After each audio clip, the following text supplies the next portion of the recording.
Hello guys, welcome to Mishra classes mission motivation. बहुत दिनों के बाद हमारी और आपकी मुलाकात हो रही है, बट आज हम फिर से अपनी बायोलॉजी का एक बहुत ही इंटरेस्टिंग सा टॉपिक लेकर आएंगे। एक्चुअली टॉपिक नहीं बल्कि एक चैप्टर लेकर आए हैं हम।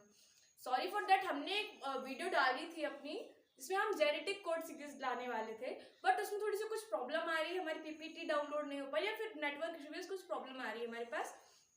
तो मैंने सोचा कि हम लोग genetic code series next time कर लेंगे, उससे पहले मेरा चैप्टर कंप्लीट कर लेते हैं, बिकॉज ये चैप्टर काफी वेटेज रखता है ना, बहुत ही बड़ा। और इस चैप्टर को पढ़ने के बाद ना अपने आप को छोटा मोटा डॉक्टर मान सकते हो, बिकॉज एक्चुअली मैं अपनी तरफ का मैं अपना ओपिनियन दूं तो ये चैप्टर मुझे बहुत पसंद है स्टार्टिंग से, बिकॉज इसमें हमें रोग पढ़ने पड़े, जैसे कि चैप्टर का नाम सुन ही रहे होंगे कि मानव स्वास्थ्य तथा रोग।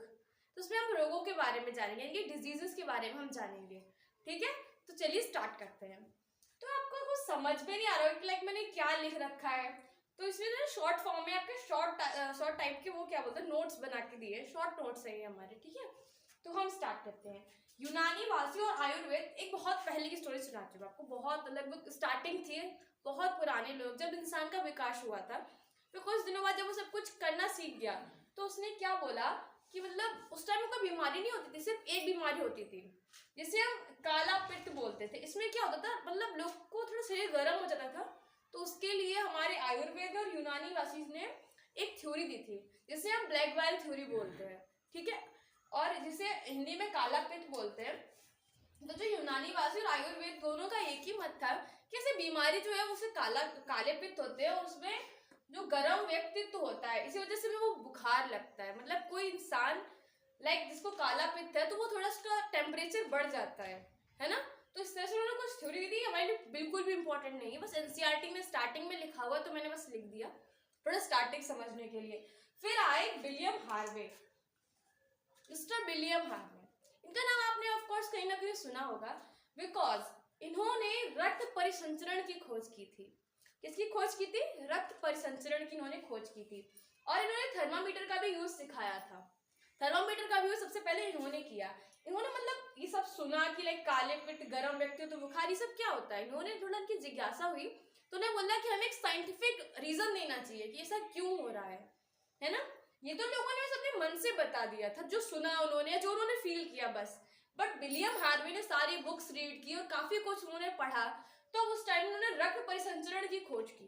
तो उन्होंने बताया कि लाइक ये काला पित्त जब ये सब कुछ नहीं होता, बोला हमारा जो ब्लड सर्कुलेशन है उसी से सारी हमारी बीमारियां रिलेटेड होती है।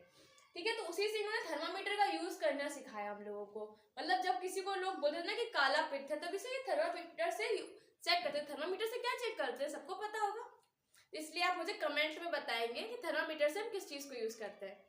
एक्चुअली अब क्या ही बताएंगे, मुझे ही बताना पड़ेगा कि जब मैं इस टॉपिक को बात करूँ। थर्मामीटर से हम बुखार चेक करते हैं, यानी कि टेम्परेचर चेक करते हैं। तो इन्होंने क्या टेम्परेचर चेक करना स्टार्ट किया। तो ये भी कोई इंपॉर्टेंट नहीं, बस ये वाला जो हम स्टार्टिंग में पढ़ रहे थे कुछ इंपॉर्टेंट नहीं, बस सुनना है हमको। बस एक चीज ये जरूर याद करनी कि जो विलियम हार्वे है उन्होंने रक्त परिसंचरण की खोज की थी। ये हमारी जनरल नॉलेज का भी एक क्वेश्चन बन सकता है हमारे लिए। ठीक है, फिर हमारी जो जैविकी थी, मतलब बायोलॉजी के जो और थे उनको जैविकी बोलते थे, मतलब उसमें जो भी लोग इन्वॉल्व हुआ करते थे वो सब जैविकी में आते थे, है ना।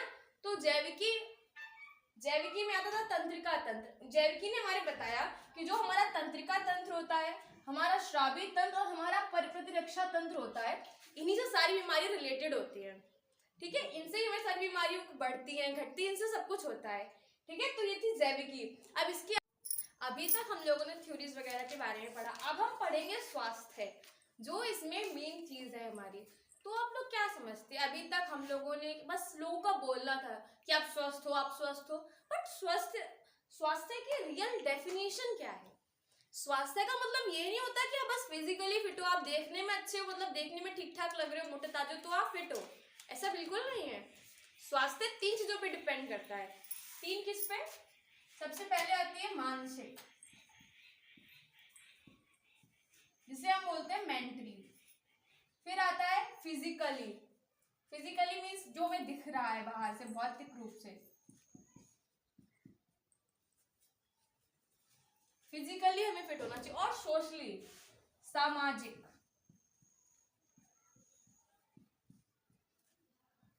हमें ये 3 तरह से फिट होना चाहिए। अब इनका हम मतलब समझें कि किस तरह से क्या चीज हमारी किससे रिलेट कर रही है। तो सबसे पहले मानसिक रूप से स्वस्थ होने का मतलब ये, जैसे कि कई लोग होते हैं दिखने में तो सही लग रहे हैं, हंसते रहते हैं आराम से, तो हम लोग को लगता है कि वो उन्हें कोई प्रॉब्लम ही नहीं है, उन्हें कोई रोग ही नहीं, कोई डिसीज ही नहीं है उन्हें। तो इसका मतलब ये नहीं कि वो मेंटली ठीक है।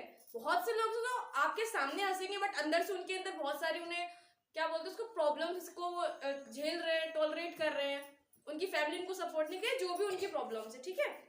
तो अगर आप मेंटली ठीक नहीं है तो आप स्वस्थ नहीं माने जाओगे। फिर आता है फिजिकली। ज्यादा मोटा होना कोई स्वस्थ थोड़ी ना होता है। अगर आप ज्यादा मोटे हो गए तो भी आपको कोई बीमारी होगा, आप ज्यादा बिल्कुल पतले हो गए ऐसे से तो भी आपको कोई बीमारी है। तो ये दो हमने समझ ली। फिर होती है सामाजिक, यानी कि सोशली फिट। इसका होना बहुत ज्यादा जरूरी है सबकी लाइफ में। लाइक मैं आपको एग्जांपल देती हूँ, जैसे कि एक भाई एक बहन, दो सिबलिंग्स हैं, ठीक है। तो उसमें अगर ये भाई ये सोच ले कि नहीं मैं अपनी बहन को पढ़ने नहीं दूंगा, मैं अपनी बहन को मार्केट नहीं जाने दूंगा, मैं अपनी बहन को घर से बाहर ही निकलने दूंगा, तो वो सोशली फिट नहीं है, क्योंकि वो बहुत गलत चीज समाज में फैला रहा है कि मेरी बहन है, लड़कियों को ये नहीं करना चाहिए, लड़कियों को ये करना चाहिए। ये रेस्ट्रिक्शंस लगाना बहुत गलत है। अगर आप ऐसा कर रहे हैं तो आप सोशली बिल्कुल भी फिट नहीं है, आप सामाजिक रूप से बिल्कुल भी फिट नहीं है। तो अगर आपको स्वस्थ होना है तो आपको इन तीनों चीजों में होना चाहिए। ये तीनों चीजें आपकी एकदम परफेक्ट होनी चाहिए, यानी कि आप मेंटली फिट होने चाहिए, फिजिकली दिखने में भी फिट होने चाहिए, और सोशली आपका बाहर जो आप लोग देख रहे हो, जहां आप रह रहे हो सोसाइटी में, वहां आप कैसे रह रहे हो। तो ये हुआ हमारी तीन चीजें। हाँ, तो हम लोग अब पढ़ेंगे स्वास्थ्य किससे प्रभावित होता है। ये है मेन मुद्दा जिससे हम समझेंगे रोगों के बारे में। तो हमारा जो स्वास्थ्य है वो किससे प्रभावित होता है, ये हमारा क्वेश्चन है आज का। तो स्वास्थ्य किससे प्रभावित होगा? स्वास्थ्य तीन चीजों से प्रभावित होता है। सबसे पहली आनुवांशिक विकार,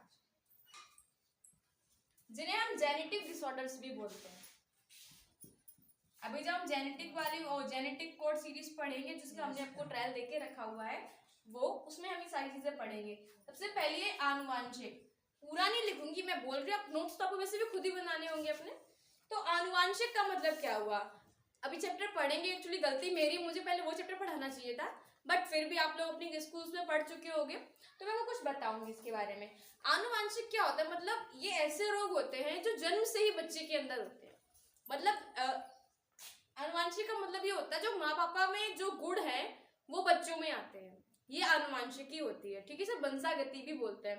तो वही होगा, आनुवांशिक रोग भी वही होंगे। जैसे लाइक किसी के पापा को डायबिटीज है, but diabetes not a genetic disease, ठीक है। तो हम किसी टर्नर सिंड्रोम, अभी जब हम पढ़ेंगे तो ये सारी चीज उसमें पढ़ेंगे। टर्नर सिंड्रोम, हीमोफीलिया, वर्णांधता, कलर ब्लाइंडनेस जिसे हम बोलते हैं। तो चलो हम एग्जांपल लेते हैं कि एक पापा को और मम्मा थे, तो उनके बच्चे को उसको कलर ब्लाइंडनेस हुई। तो कलर ब्लाइंडनेस ऐसे नहीं होती कि लाइक वो घूम फिर रहा है तब उसको हो गई, वो जब पैदा हुआ तो वो कलर ब्लाइंडनेस के साथ ही पैदा हुआ था। तो ये कौन से रोग हुए? आनुवांशिक रोग। फिर आते हैं संक्रामक रोग। संक्रामक रोग वो होते हैं जो किसी एक मतलब जो व्यक्ति जिससे ये बीमारी है, आप अगर उसके संपर्क में आ रहे हैं तो वो बीमारी आपको भी हो जाएगी। इन्हें बोलते हैं संक्रामक रोग। मतलब एक इंसान से और लोगों को फैलना, इसे हम बोलते हैं संक्रामक रोग। जुकाम सबसे कॉमन कोल्ड जिसे हम बोलते हैं, तो वो इसका बेस्ट एग्जांपल है। कॉमन कोल्ड, अब तो ये सीजन ऐसा सबको होगा, ठीक है। तो जब आप छींक रहे हो, ठीक है, आपके सामने कोई इंसान अगर खड़ा है तो आपके जो ड्रॉपलेट्स निकलेंगी छींक में, अगर उसी टाइम वो सामने वाला इंसान सांस ले रहा है तो उसको भी वो जुकाम हो जाएगा, ठीक है, उसको भी कॉमन कोल्ड हो जाएगा। इसका सिर्फ एक यही रीजन नहीं है, लाइक आप छींक रहे थे, आपके सामने बुक रखी हुई थी, आपकी ड्रॉपलेट्स उस पर गई, कोई और आया, उसने आपकी बुक उठाई, उसने उसी टाइम सांस ले ली, तो उसके अंदर वो चला जाएगा, उसके वायरस। जैसे राइनो वायरस होता है ना, राइनो वायरस से हमें कॉमन कोल्ड होता है। ये सब आगे पढ़ेंगे, ठीक है। फिर एक चीज होती है हमारी जीवन शैली, ये तो मोस्ट इंपोर्टेंट है।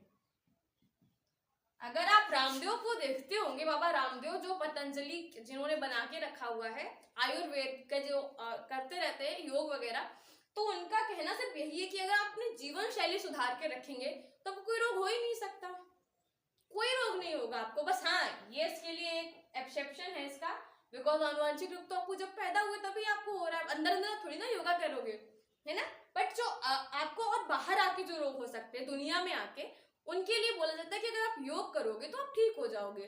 तो बस हमारी जीवन शैली में वही आता है। लाइक हमें अपना टाइम टेबल बना के रखना चाहिए, हमें जल्दी उठना चाहिए, जल्दी सोना चाहिए, टाइम से खाना खाना चाहिए, दिन में 3 बार खाना खाएं, है ना, टहलते रहें, ना ज़्यादा मोटे हो जाए ना ज़्यादा पतले हो जाए। तब ये सारे कारक है हमारे स्वास्थ्य किससे प्रभावित होते हैं। ठीक है, अब आगे की बात हम प्लीज कल करेंगे अगली वीडियो में। ठीक है, उसमें हम आपको बताएंगे रोगों के बारे में, जिसमें हम बताएंगे कौन कौन से जनक होते हैं, किनसे रोग फैलता है, रोग जनक। ठीक है, इसमें वायरस आएगा, विषाणु आएंगे, ये सब आएंगे। ठीक है, तब तक के लिए धन्यवाद। Thanks for watching my video. But please subscribe कर दीजिएगा और लाइक और कमेंट करना तो बिल्कुल मत भूलिएगा, और शेयर तो आप कर ही देंगे। थैंक्स।